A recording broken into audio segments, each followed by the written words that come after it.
চৰকাৰী কৰ্মচাৰীৰ বাবে এটা ডাঙৰ খবৰ দিয়াৰ চেষ্টা কৰিছো। বহাগ বিহুৰ বাবে বৃদ্ধি পাইছে চৰকাৰী কৰ্মচাৰীৰ ডিএ আৰু চৰকাৰী কৰ্মচাৰীৰ কিমান শতাংশ ডিএ বৃদ্ধি পাইছে। আজিৰ দিনটোত যিহেতু মুখ্যমন্ত্ৰীগৰাকীয়ে বৃহৎ মন্তব্য কৰা পৰিলক্ষিত হৈছিল। কি কৈছিল মুখ্যমন্ত্ৰীয়ে মুহূৰ্তত জনোৱাৰ চেষ্টা কৰিম। এটা ডাঙৰ খবৰ, বৃদ্ধি পালে চৰকাৰী কৰ্মচাৰীৰ ডিএ। ৰাজ্যৰ লাখ লাখ কৰ্মচাৰীৰ বাবে এটা ডাঙৰ খবৰ। 4% বৃদ্ধি পাইছে ৰাজ্যিক কৰ্মচাৰীৰ ডিএ। তিনিটা কিস্তিত কৰ্মচাৰীয়ে এতিয়াৰে পৰা লাভ কৰিব দিয়ে। 1 জানুৱাৰীৰ পৰা কাৰ্যকৰী হোৱাকৈ লাভ কৰিব এই মৰগীয়া বানচ। বহাগ বিহুৰ উপহাৰ হিচাপে ৰাজ্যৰ চৰকাৰৰ বৃহৎ ঘোষণা। এপ্ৰিল মাহৰ দৰমহাৰ লগত সংযোজন হ'ব এই ডিএ।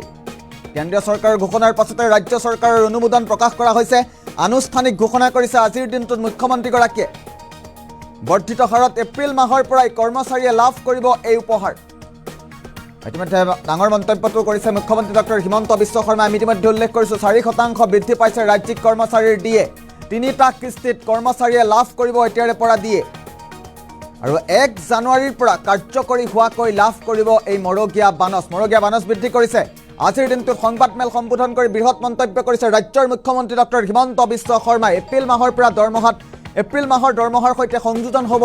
বহাগ বিহুৰ আগেয়ে মৰগীয়া বানচ লাভ কৰিব ৰাজ্যৰ চৰকাৰী কৰ্মচাৰীলৈ বৃহৎ মন্তব্য কৰিছে মুখ্যমন্ত্ৰীগৰাকীয়ে। মুখ্যমন্ত্ৰীৰ মন্তব্যও আছে, আমি মন্তব্য পৰৱৰ্তী পৰ্যায়ত শুনাম। কিন্তু তাৰ পূৰ্বে ডাঙৰ খবৰটো এই মুহূৰ্তত জনোৱাৰ চেষ্টা কৰিছোঁ। 4% বৃদ্ধি পাইছে ৰাজ্যিক কৰ্মচাৰীৰ ডিএ আৰু ৰাজ্যিক কৰ্মচাৰীৰ ডিএৰ সন্দৰ্ভত আজি দিনটোত বৃহৎ মন্তব্য কৰিছে মুখ্যমন্ত্ৰীয়ে। 1 জানুৱাৰীৰ পৰা কাৰ্যকৰী হোৱাকৈ লাভ কৰিব মৰগীয়া বানচ। বহাগ বিহুৰ উপহাৰ হিচাপে ৰাজ্য চৰকাৰৰ এই বৃহৎ ঘোষণা আৰু লাখ লাখ কৰ্মচাৰীলৈ এই বৃহৎ ঘোষণা কৰিছে মুখ্যমন্ত্ৰীয়ে। আজিৰ দিনটোত সংবাদমেল সম্বোধন কৰি বৃহৎ মন্তব্য মুখ্যমন্ত্ৰীৰ। আনুষ্ঠানিক ঘোষণা কৰিছে, প্ৰথমবাৰৰ বাবে আনুষ্ঠানিক ঘোষণা কৰিছে মুখ্যমন্ত্ৰীগৰাকীয়ে। আৰু বৃদ্ধি পাইছে চৰকাৰী কৰ্মচাৰীৰ ডিএ। 1%, 2% নহয়, একেলগে 4%কৈ বৃদ্ধি পাইছে ৰাজ্যিক কৰ্মচাৰীৰ ডিএ। আৰু মুখ্যমন্ত্ৰীগৰাকীৰ মন্তব্য আছে এই মুহূৰ্তত, আমি মন্তব্য আগবঢ়াইছোঁ।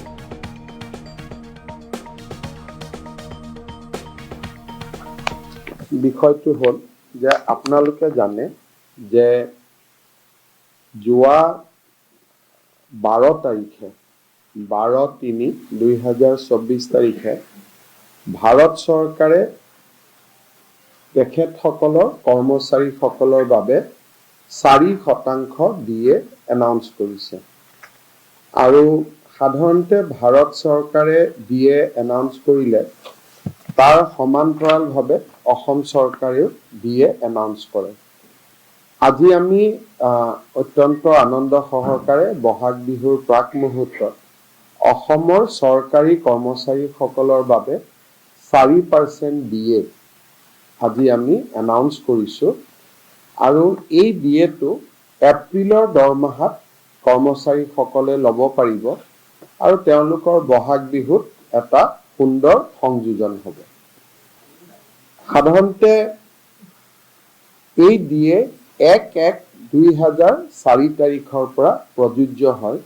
তাৰমানে 3 মাহৰ আমি বকেয়া দিব লাগে। আমি 3 মাহৰ বকেয়াখিনি এপ্ৰিলতে নিদি মে', জুন, জুলাই আমি 3 মাহৰ বকেয়া দি শেষ কৰিম। অৰ্থাৎ এপ্ৰিল মাহত 4% ডিএ পাব, মে' মাহত এটা এৰিয়াৰ ইনষ্টলমেণ্ট পাব, এটা এৰিয়াৰ ইনষ্টলমেণ্ট জুনত পাব, এটা এৰিয়াৰ ইনষ্টলমেণ্ট জুলাইত পাব।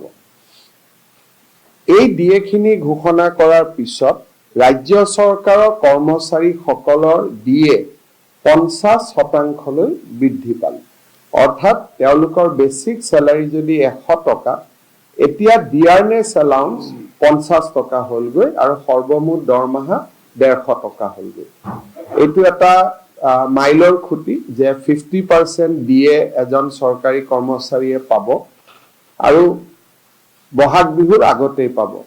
খালি ডিএখিনি আমি একেলগে এপ্ৰিল মাহত দিব খোজা নাই, কাৰণ 31 মাৰ্চৰ আগতে চৰকাৰে বহুত টকা খৰচ কৰিব লাগিব। সেইকাৰণে ডিএখিনি আমি মে'ত এটা ইনষ্টলমেণ্ট, জুনত এটা ইনষ্টলমেণ্ট, জুলাইত এটা ইনষ্টলমেণ্ট দিম।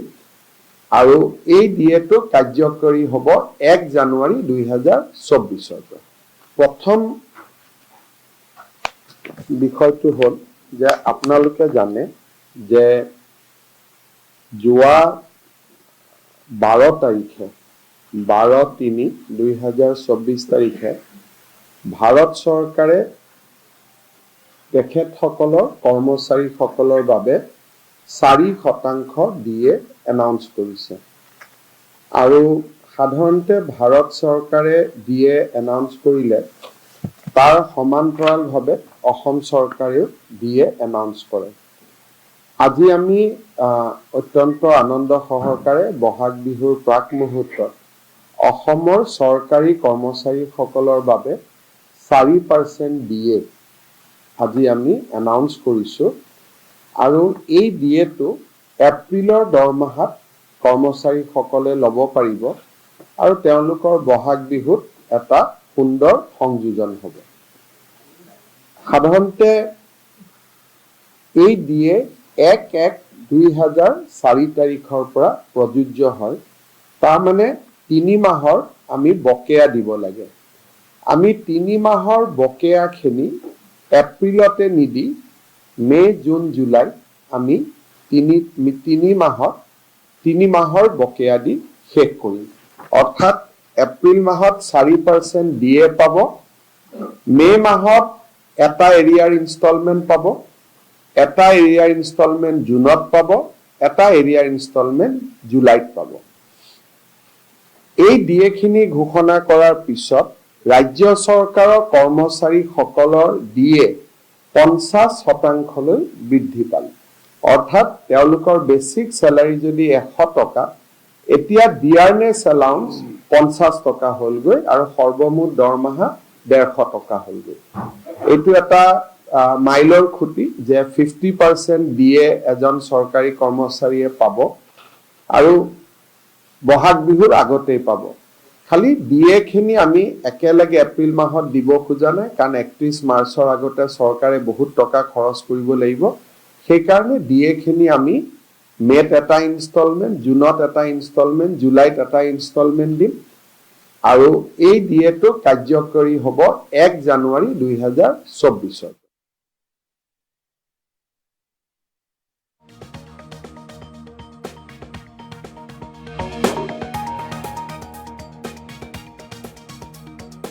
মন্ত্ৰীগৰাকীৰ মন্তব্য আছিলে যেহেতু দিয়ে বৃদ্ধি কৰা হ'ব বৰ্ধিত হাৰত এপ্ৰিল মাহৰ পৰাই লাভ কৰিব চৰকাৰী কৰ্মচাৰীয়ে মৰগীয়া বানচ বৃদ্ধি পাইছে ৰাজ্যিক কৰ্মচাৰীৰ দিয়ে আৰু 4% বৃদ্ধি পাইছে ৰাজ্যিক কৰ্মচাৰীৰ দিয়ে আমি ইতিমধ্যে উল্লেখ কৰিছোঁ এটা ডাঙৰ খবৰ 3টা কিস্তিত কৰ্মচাৰীয়ে লাভ কৰিব দিয়ে আৰু সংবাদমেল সম্বোধন কৰি এই বৃহৎ মন্তব্য কৰিছে মুখ্যমন্ত্ৰীগৰাকীয়ে বহাগ বিহুৰ উপহাৰ হিচাপে ৰাজ্য চৰকাৰৰ এই বৃহৎ ঘোষণা এপ্ৰিল মাহৰ দৰমহাৰ লগত সংযোজন হ'ব এই দিয়ে আমি পুনৰবাৰ উল্লেখ কৰিছোঁ কেন্দ্ৰীয় চৰকাৰৰ ঘোষণাৰ পাছতে ৰাজ্য চৰকাৰৰ অনুমোদন